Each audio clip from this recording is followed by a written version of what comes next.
17일차 질문으로 풀어보는 1교시 질문으로 풀어보는 리부트 시간입니다.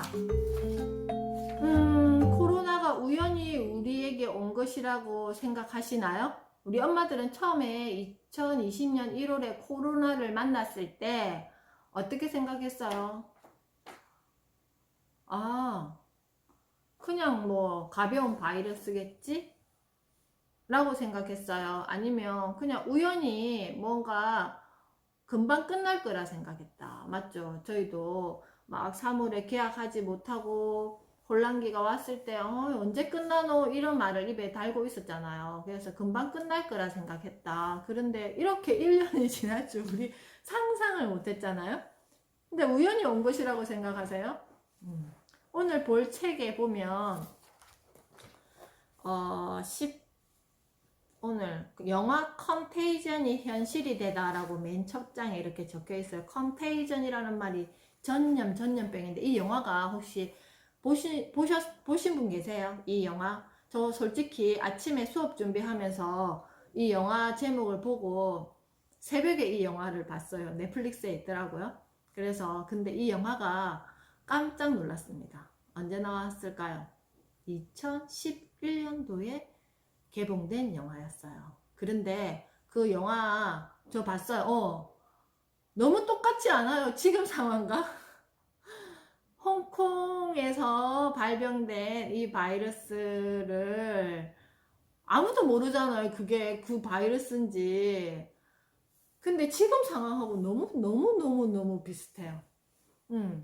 근데 그게 9년 전에 만들어진 영화라는 거예요.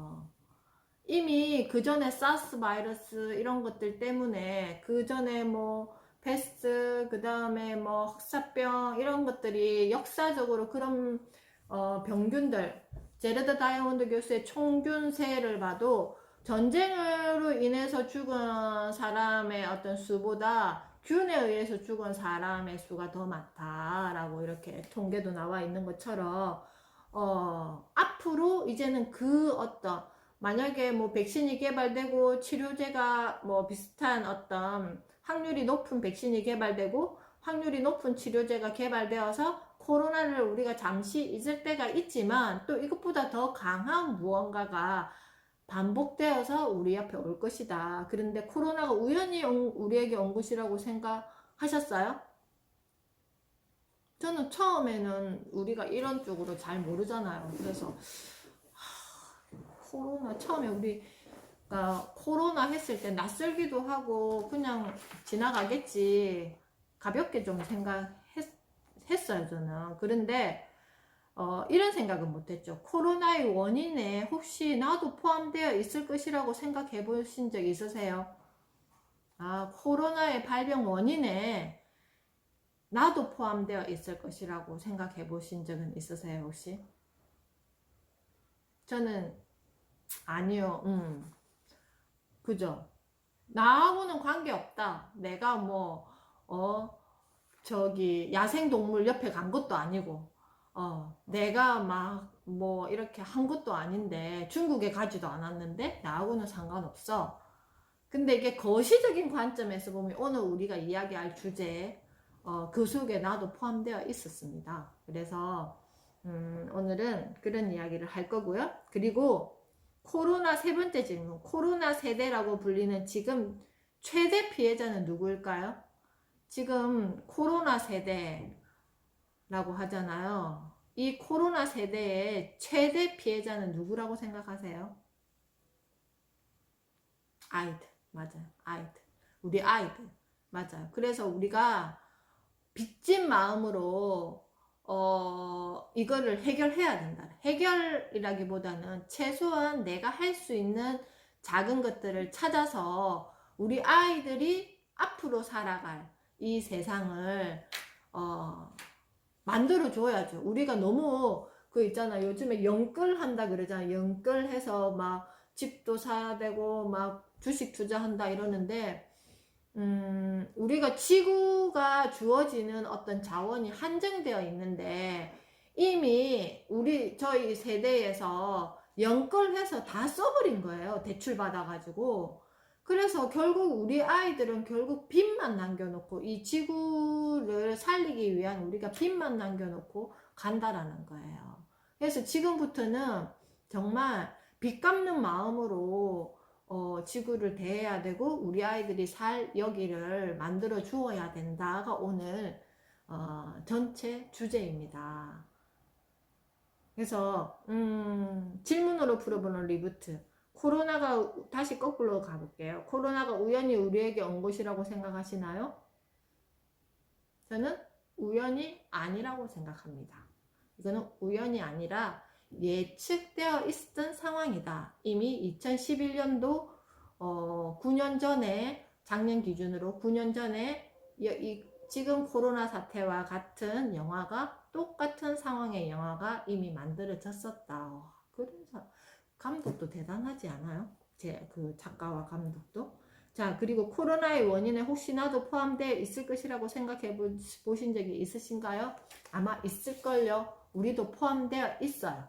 그래서 우리 아이들, 지금 코로나의 가장 피해자인 우리 코로나 세대인 우리 아이들, 태어나자마자 지금 마스크를 써야 되는 2020년 출생 아이들, 그리고 앞으로 이 지구와 함께, 이 사회와 함께 살아갈 우리 아이들에게 빚진 마음으로 우리가 오늘 이 챕터를 한번 어떻게 이걸 갚을 수 있을 것인지 대출 상환에 대한 어떤 대책을 해야 된다고 저는 생각합니다. 그래서 우리가 책을 통해서 한번 대출 상환을 이걸 어떻게 할 수 있을 것인지 한번 이야기 나누어 보도록 하겠습니다. 자, 두 번째 시간입니다. 책으로 풀어보는 리부트 시간입니다. 먼저 오늘은요 17 차시 수업이고요. 239페이지에서 이제 254페이지까지 책을 읽을 것입니다. 그래서 제가 지금 서론에 읽어드릴 부분은 어디냐면은 243페이지 2020년 4월에 출간된 책 2050 거주불능 지구를 쓴 데이비드 윌러스 웰스는 기후변화는 우화가 아니며 우리가 붙잡지 않는 이상 결코 멈추지 않을 것이다 라고 강조했습니다. 그는 이 책에서 미래의 불확실성은 과학적 무지에서 비롯한다기보다는 거의 전적으로 인류는 어떻게 대응할까라는 열린 질문에 달렸다고 하였습니다. 이제 인류의 숙제죠, 이게. 다시 말해 자연과학이 아니라 인간이 대답해야 할 문제, 우리는 앞으로 얼마나 많은 탄소를 더 내보낼까라는 질문에 달렸다고 썼다. 여기서 우리란 다른 사람이 아니라 바로 나 자신이다. 지금 지구에 살고 있는 우리 세대다. 다음 세대에게 미루면 이미 때는 늦는다.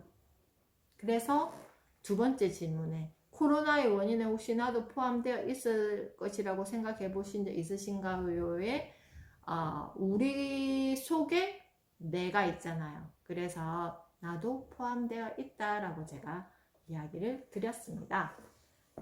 자, 239페이지 보면요. 영화 컨테이전이 현실이 된다. 제가 아침에 이 영화를 봤다 그랬잖아요. 정말 똑같아요. 혹시가 기회 되신다면 넷플릭스에서 볼 수 있습니다. 제가 맨 첫 장면을 보고 쭉 영화를 다 보다가 맨 끝 장면이 다시 1일차로 넘어가는 장면이란 말이에요. 그래서 끝 장면을 보고 다시 처음으로 다시 봤어요. 이 사람과 사람을 통해서 전염되는 이 바이러스가 엄청난 거구나. 눈에 보이지는 않지만 이 파급력이 엄청난 거구나. 이게 그 영화는 정말 신기한 게 처음부터 쭉 보다가 끝에 딱 보고 다시 첫 장면을 보면 소름 끼쳐요, 정말. 그래서 그 영화를 보면 조금 더 이 상황이 실감되실 거라고 생각합니다. 241페이지에 보면 코로나의 근본 원인은 바로 우리 자신이다 라고 되어 있죠. 그래서 이 환경에 대한 문제를 이야기를 하고 있는데요. 242페이지에 밑에 보면 호주 동남쪽 뉴 사우스 웨일스 주에서 대형 산불이 일어나 남한 면적보다 넓은 땅이 암흑으로 변했다. 아시죠? 호주 산불. 이렇게 산불이 일어나면 거기에 살고 있던 동물들이 어떻게 될까요? 인간이 사는 공간으로 다 나오겠죠. 그죠? 그래서 야생동물과 우리가 가까이 될 수밖에 없어요. 근데 산불은 왜 일어났을까요? 누가 이렇게 산에 가가지고 불을 질렀을까요? 이렇게 대형 산불, 미국도 그렇고 캐나다도 그렇고 뭐 호주 이렇게 이렇게 국토가 넓은 이런 곳에 대형 산불이 일어나잖아요. 그거는 왜 일어난다고 생각하세요? 지구가 너무 뜨거워지니까 이 나무와 나무가 부딪히는 이렇게 확 우리 옛날에 부싯돌 알잖아요. 이렇게 찌익 하면 불 확 붙고 이거 그것처럼 이게 건조기후가 계속 생기니까 나무와 나무가 부딪혀서 어떻게 된다고요? 스파크가 일어나는 거예요. 그래서 이렇게 대형 산불이 일어나는 거예요. 그런데 그 기후가 건조기후가 되는 이유는 또 뭘까요? 자, 이렇게 역으로 타고 올라가면 결국 온난화, 지구온난화는 뭘까요? 뭐 쓰레기를 우리가 잘못 버려서. 근데 여기에는 탄소가 절대적인 비중을 차지해요. 탄소 배출. 근데 탄소 배출을 우리 인간이 너무 가스 배출을 많이 해서 그럴까요? 대량으로 사육하는 가축들의 탄소 배출이 어마무시하다는 거예요. 그런데 왜 가축들을 대량으로 사육할까요? 우리가 그래도 한국은 육류 섭취가 주식이 아니잖아요. 근데 많은 나라들이 어때요? 육류가 주식이잖아요. 그러다 보니까 많은 동물들을 대량으로 키워낼 수밖에 없죠. 그 동물들이 뿜어내는 탄소량이 어마무시하다는 거예요. 그 윤식당 보셨어요? 윤식당 거기 보면 비건이신 분, 그러니까 그 채식주의자들 되게 많이 나오신단 말이에요. 그래서 그 비빔밥 재료에 그 고기가 들어가고 안 들어가고 아예 그냥 메뉴 자체를 그렇게 세팅 시켜 놓고, 저희 그 제 조카가 이화여대를 다니는데 거기에 학교 그 급식 이렇게 하는데 처음에 이렇게 설문에 어떤 뭐 조사하는 데 보니까 식당에 비건용 식당 그리고 그렇게 이렇게 구분이 되어 있대요. 그래서 거기에는 또 외국에서 오는 학생들도 많고 또 우리나라 젊은 학생들이나 또 젊은이들 사이에서 채식주의를 하는 분들이 많기 때문에 그렇게 식당 자체에서도 그렇게 분류를 해놓고 앞으로는 그거죠.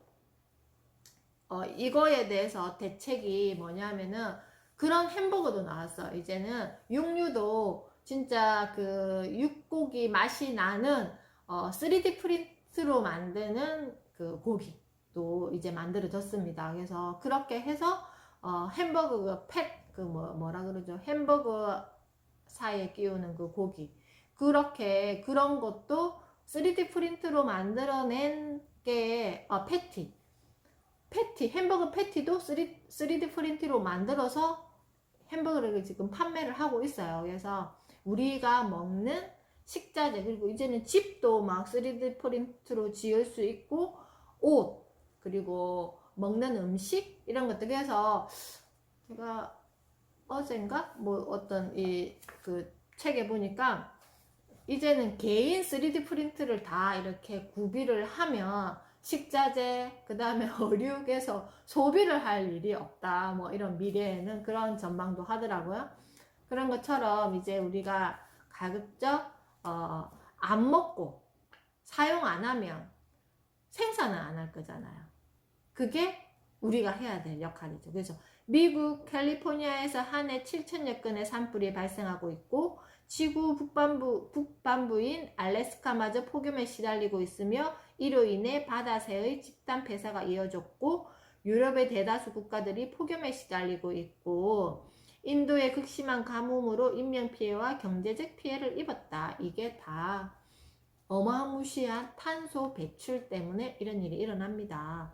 이런 일이 생겼을 때 생태계가 무너지잖아요. 그래서 북극의 그 겨울에 그 얼음 위에서 빙하 위에서 이렇게 자기 먹이를 잡아 먹어야 되는데 이제 빙하가 다 녹아버려서 정말 먹을 게 없어가지고 사람들이 사는 곳으로 계속 나오는 거예요. 쓰레기통을 뒤지고 결국은 말라 죽기도 하고 그런 게 다큐멘터리에 많이 나왔잖아요. 이제 그런 일이 벌어진다라는 거예요. 그래서 그 책임에는 우리도 다 포함되어 있다. 나도 포함되어 있다라고 제가 말씀드리는 것입니다.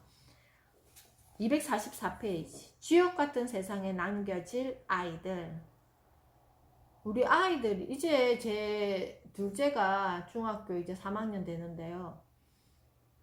그 마스크가 너무 편해졌대요. 이제 마스크가 편해졌다고 하더라고요. 저는 사무실에 혼자 있을 일이 많으니까 이렇게 그냥 마스크 줄을 해가지고 필요할 때 마스크를 착용해서 이렇게 마스크 착용을 계속하고 있는 게 되게 아마 힘들더라고요. 이렇게 주말 같은데 뭐 밖에 뭐 시장을 보러 뭐 마켓을 간다거나 이럴 때 계속 마스크를 착용하고 있어야 되니까. 근데 우리 아이들이 얼마나 힘들겠어요. 선생님들도 그렇고. 근데 제 아이가 그러는 거예요. 엄마, 이제 마스크를 벗는 게 좀 이상해. 그 여름에 막 학교에는 또 그냥 비말 마스크가 안 됐단 말이에요. 아이들이 많다 보니까. 그래서 그런 마스크가 되게 힘든데 이제 편해졌다고 이야기를 하니까 얼굴이 완전히 지금 한참 사춘기가 돼가지고 또 이 호르몬이 예민할 시기인데 얼굴이 완전히 작년하고 2020년 초반하고 이 하반기 때 이 얼굴이 완전히 달라졌어요. 이게 여드름이 막 올라와가지고 지금은 조금 나은데 방학이라서 이제 마스크를 많이 착용 안 하니까. 근데 마스크가 편하다고 이야기를 하는 거예요. 그래서 참 그랬습니다. 우리 유치원 아이들도 마찬가지 하루 종일 마스크 쓰고 있는 게 얼마나 힘들겠어요. 근데 이제 그게 너무 당연한 일상이 돼버려서 코로나 세대인 이 아이들이 정말 우리가 뭘 해야 될까요? 한번 이제 짚어보겠습니다. 이제 구체적으로 실행할 것을 한번 지켜보도록 하겠습니다. 248페이지. 오늘부터 당장 실천해야 할 3가지. 첫째, 좀 남기자 했습니다. 좀 남기자는 무슨 말일까요? 오직 현재만 나의 풍요만 생각하면 무조건 더 쓰게 되는데 미래 재앙을 늦추기 위해 우리가 할 일은 오직 하나, 덜 쓰는 것 뿐이다 라고 되어 있습니다. 그래서 이 제품을 꼭 사야 할까? 조금 비싸도 친환경 제품을 사는 게 좋지 않을까? 스티로폼에 둘러싸인 제품을 안 사는 게 환경을 지키는 방법이지 않을까? 생태적 일상을 습관화하는 것만으로도 우리는 많은 것을 바꿀 수 있습니다. 뭐 예를 들어서 그런 거죠. 텀블러 사용하기, 장바구니 들고 다니기. 그래도 우리가 뭘 사도 포장지가 있잖아요. 그거는 저는 제가 저번에 말씀드렸죠. 여기 분리배출 여기 보면 혹시 한번 보셨어요? 여기 우리 플라스틱 분리배출에 보면 페트라고 적혀 있는 게 있고요. 그리고 용기류라고 적혀 있는 게 있고요. 그리고 비닐류에서 아들이라고 적혀 있는 게 이렇게 3가지로 나눠져 있습니다. 여기 보면 페트라고 적혀 있는 것은 보면 분쇄, 세척, 탈수, 건조해서 주로 플레이크, 시트지, 어류, 솜으로 재생된다고 합니다. 그런데 용기류라고 적혀 있는 거는요. 재생 원료를 이렇게 팥에 세척해서 컨테이너 상자나 파이프나 팔레트로 다시 재생이 된다고 하고요. 비닐류 있죠. other이라고 되어 있는 거는 이렇게 압축 패트를 만들어서 이렇게 꾹꾹 눌러서 이렇게 네모나게 만들어서 그걸로 쓴대요. 보일러실이나 제지 공장에 이 고형 연료로 생산을 한다고 합니다. 근데 처음부터 이렇게 순환 자원을 쓸 수 있게 만들어주면 좋잖아. 그래서 저도 요즘에는 이런 어떤 other이라고 적혀 있는 봉지라든지 아니면 그냥 그냥 봉지 있잖아. 말 그대로 일회용 봉지 이런 것들은 비닐 포장되어서 오는 것들이 있잖아요. 그런 것들은 아예 쓰레기를 버릴 때 그 봉투로 그냥 아예 사용을 해요. 그래서 고무밴드를 이렇게 해서 일반 쓰레기에 이렇게 같이 버리는, 어차피 쓰레기를 버릴 때 뭐 화장실이나 이런 데 또 우리가 쓰레기 봉투를 끼우기도 하기도 하잖아요. 그냥 버리기도 하지만 해서 한 번 더 어떻게 하면 한 번 더 사용할 수 있을까. 근데 배달 음식을 사 먹을 때 젓가락, 일회용 젓가락, 요즘에 그 체크하는 게 있더라고. 요기요 뭐 이런 데 보니까 일회용 젓가락, 숟가락, 일회용품은 안 주셔도 됩니다. 이거 체크하는 게 있어요. 그런 거라든지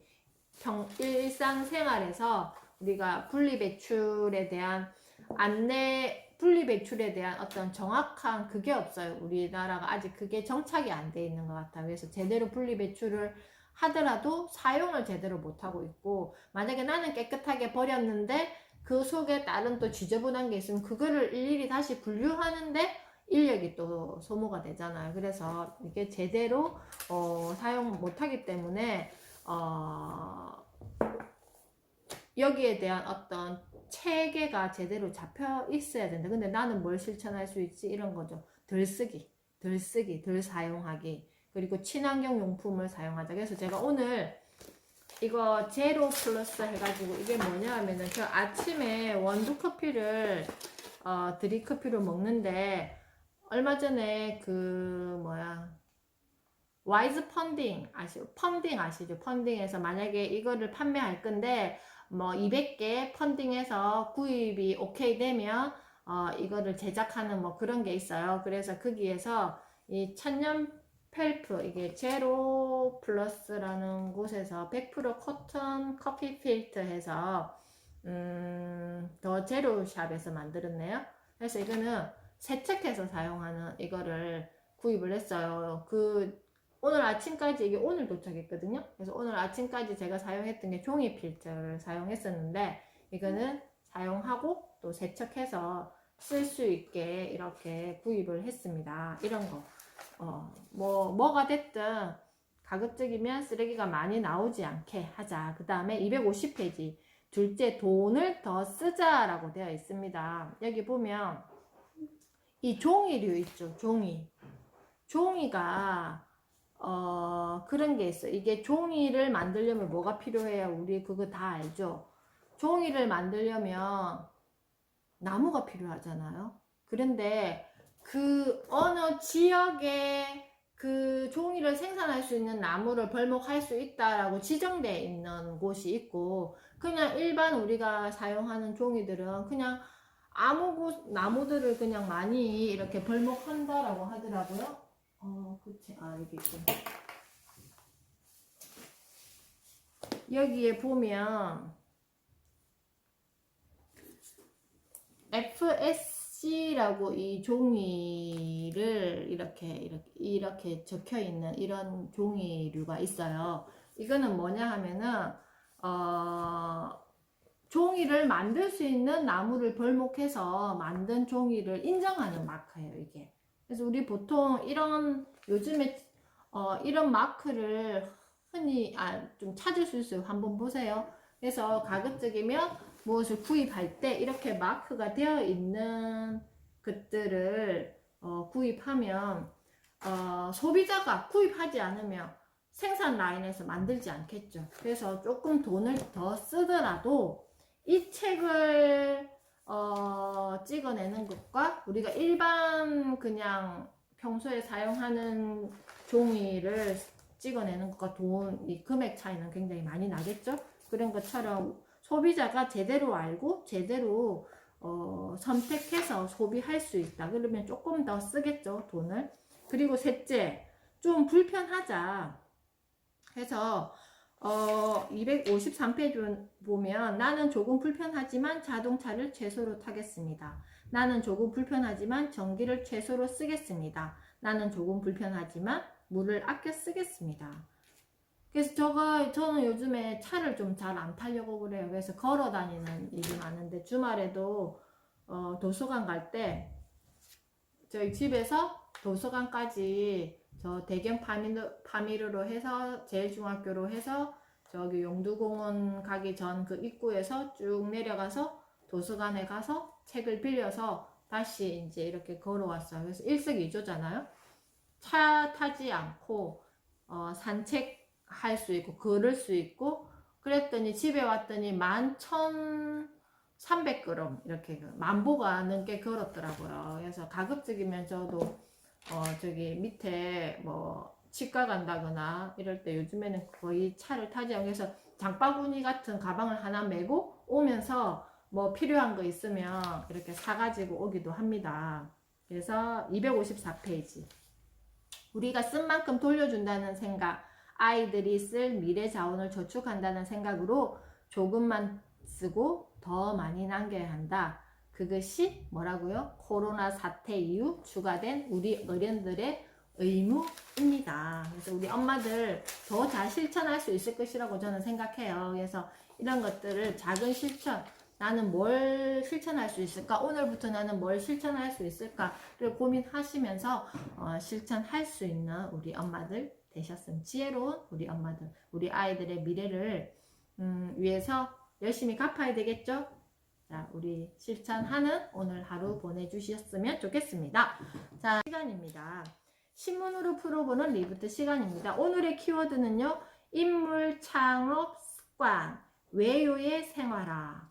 아이들과 함께 갈만한 곳, 세 가지를 해서 제가 준비했는데요. 자, 여기 보면 처음에 인물 한 사람을 소개시켜 드리겠습니다. 모바일 첫 화면에서 돈 버는 이관우 버즈빌 대표, 발명 일기 써든 13세 소년의 다음의 목표는 유니콘 기업, 이렇게 되어 있는데요. 이분이 어렸을 때부터 매일 이렇게 발명 일기, 매일이 아니지, 발명 일기를 써요. 그렇게 해서 지금은 이렇게 엄청난 기업을 만들고 있는데, 다음 목표는 기업 가치 10억 달러 회사인 1조 회사인 유니콘의 도전. 제가 어제 무슨 공부하다가 유니콘 기업이라는 걸 알게 되었는데요. 뭐 중국에 관련된 어떤 TVN의 미래 수업 중국 편을 보다가 유니콘 기업을 알게 되었어요. 그게 뭐냐면은 스타트업인데 이 기업의 가치가 10억 달러 이상인 회사, 이렇게 되어 있어요. 그래서 10위까지가 세 군데가 중국이고 나머지가 다 미국이었어요. 그래서 우리나라에도 지금 이런 기업들이 많이 창업되고 키워진다고 생각합니다. 그래서 오늘 뉴스에 보니까 카카오 다음 커뮤니케이션 김범수 대표가 나의 자산을 반을 이렇게 기부하겠다. 무엇을 위해서? 이런 어떤 이런 기업들을 키워내기 위한 곳에 기부하겠다. 그러면 많은 기업들이 그런 어떤 지원을 받아서 성장하지 않겠어요?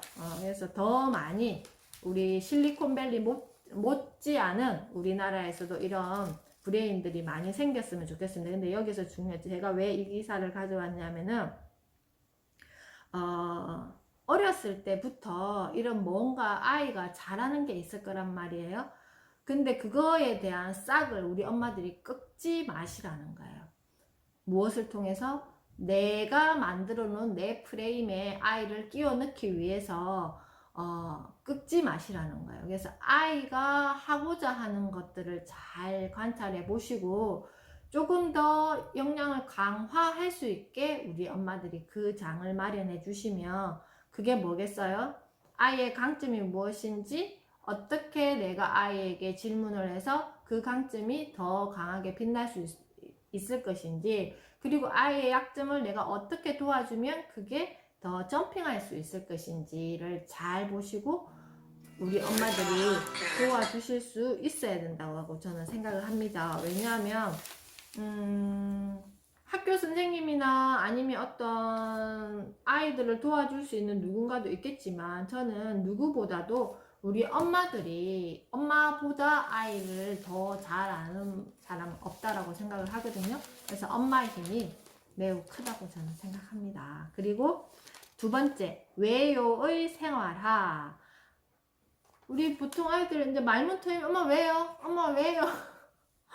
엄마 이거 왜 그래요? 막 이런 거 계속 이야기하면 어때요? 저 말이 진짜 왜요인지, 아니면 엄마의 말꼬리를 잡기 위해서 저렇게 왜요하는 건지, 어쩔 때는 막 친절하게 이야기해 주다가도 너무 자꾸 그렇게 하면 좀 뭐 스물스물 올라올 때가 있잖아요. 보통 영아기 때, 유아기 때 아이들은 잘 보시면 돼요. 아이들이 평소에 왜요에 하는 패턴을 잘 보시면 정말 엄마와 눈 마주침 하고 싶어서 왜요를 하는 건지, 아니면 정말 궁금해서 왜요 하는 건지, 그 정도 촉은 있지 않아요, 우리 엄마들? 그래서 그걸 잘 구분하실 수 있는 안목이 있어야 된다는 거예요. 그래서 어린이는 어때요? 궁금한 것이 많고 호기심이 많고, 근데 이런 말을 하더라고요. 책 읽고 건너가기에 최진석 교수님께서 이런 말씀을 하시더라고요. 어린이는요, 궁금한 것이 많고 호기심이 많아요. 근데 노인들은요, 당연한 것이 많대요. 근데 당연한 것이 궁금한 것을 압도하면 뭐가 된다고요? 꼰대가 되고, 궁금한 것이 당연한 것을 짓누르면 청춘이래요. 우리 엄마들은 어때요? 우리 엄마들은 궁금한 것이 많고 호기심이 많아요? 아니면 당연한 것이 많아요? 이거는 이렇게 해야 돼가 많아요? 아니면 이거는 왜 이렇게 해야 될까가 많아요? 청춘. 한번 잘 생각해 보세요. 이거는 이렇게 해야 돼가 많아요? 이거는 왜 이렇게 해야 되지? 우리 아이들에게도 너는 이거는 이렇게 해야지 라고 이야기할 때가 많아요. 너는 왜 이걸 이렇게 했어? 라고 할 때가 많아요. 한번 내가 청춘인지 내가 꼰대인지 꼰대이면 어떻게, 내가 만약에 꼰대라고 평가되어지면 우리 아이와 부딪히는 횟수가 많아요. 왜? 우리 아이들은요, 어린이는요, 궁금한 것이 많고 호기심이 많기 때문에 당연한 것이 많은 이 어른을 만나면 힘들어해요. 왜? 나를 잘 이해하지 못한다고 생각하기 때문에 더 많이 아이가 힘들어하고, 아이가 힘들어하다는 것은 결국 뭐예요? 때를 많이 쓰겠죠. 왜 때를, 아이의 최대 무기는 때잖아요. 때를 많이 쓴다는 게 결국 뭐예요? 폭발하는 거예요. 내가 지금 뭘 좋아하고, 내가 뭘 지금 궁금해하고, 내가 지금 뭘 하고 싶어하는지 왜 엄마는 못 알아차리고 자꾸 엄마 하고 싶은 말만 나에게 해 라고 하면서 어떻게 될까요? 부딪히는 횟수가 굉장히 많이 생긴다라는 거예요. 그래서 한번 잘 생각해 보세요. 다시 이거는 이렇게 해야 돼 라고 내가 하는지, 이거는 왜 이렇게 했을까 라고 하는지. 그래서 나를 빨리 이거는 왜 이렇게 했을까로 바뀌지 않으면 아이와는 점점 더 가까이 하기엔 너무 먼 당신 됩니다. 우리 아이와 그렇게 지내면 안 되잖아요. 그럼 누가 바뀌어야 될까요? 누가 바뀌어야 될까요? 아시죠? 누가 바뀌어야 되는지. 자, 마지막으로 부모가요. 맞아요. 이거는 이렇게 해야 돼를 점점점, 이거는 왜 이렇게 했어? 어떤 질문으로 바뀌면 좋을 것 같아요. 저희가 여기 한번 여기 꼭 가보고 싶다. 온 초록을 내 몸에 다 담고 싶다 해서 이런 거 있더라고요. 좀 멀긴 한데요. 국내 최대 국립세종수목원 온실, 지중해 열대식물 600여 종 빼곡히 있다고 한번 검색해보세요. 국립세종수목원 사계절 온실 홈페이지에서 예약한 뒤 방문을 해야 된대요. 그래서 1시간 단위로 180명만 입장할 수 있기 때문에 철저히 예약제로 한다고 합니다. 입장권이 매진되지 않았다면 현장 구매도 가능하다 하고요. 어른들은 5,000원, 어린이는 3,000원. 해설사와 함께하는 1시간 30분짜리 체험 프로그램도 인터넷에서 예약할 수 있고, 체험 프로그램은 이렇게 해설사와 함께하는 체험 프로그램은 8,000원. 겨울방학 동안, 연휴 동안 혹시나 또 여기는 이제 예약제로 거리두기 하면서 볼 수 있는 곳이니까 조금 좀 멀지만 또 기회가 되시면 다녀오셔도 괜찮겠다 싶어서 이렇게 멋진 수목원 이렇게 되어 있네요. 이렇게 되어 있습니다. 그래서 이런 곳도 있다 한번 소개시켜 드렸습니다. 자, 오늘 수업은요 여기까지 하고요. 내일은요 리부트 마지막 날입니다. 수업은 마지막이지만 제가 또 불쑥불쑥 영상을 올린다거나 아니면 또 보고 싶을 때 이렇게 녹화할 수 있습니다. 그래서 끝날 때까지 끝난 게 아니고요. 내일은요 이 수업 마치고 나서 제가 내부 폼으로 설문지 양식 하나 링크 해드릴게요. 그래서 수업 마치면 바로 보시고 다음 수업 준비를 위한 또 귀한 자료이니까 꼭 설문지 남겨주시면 감사하겠습니다. 오늘 수업 여기서 마치겠습니다.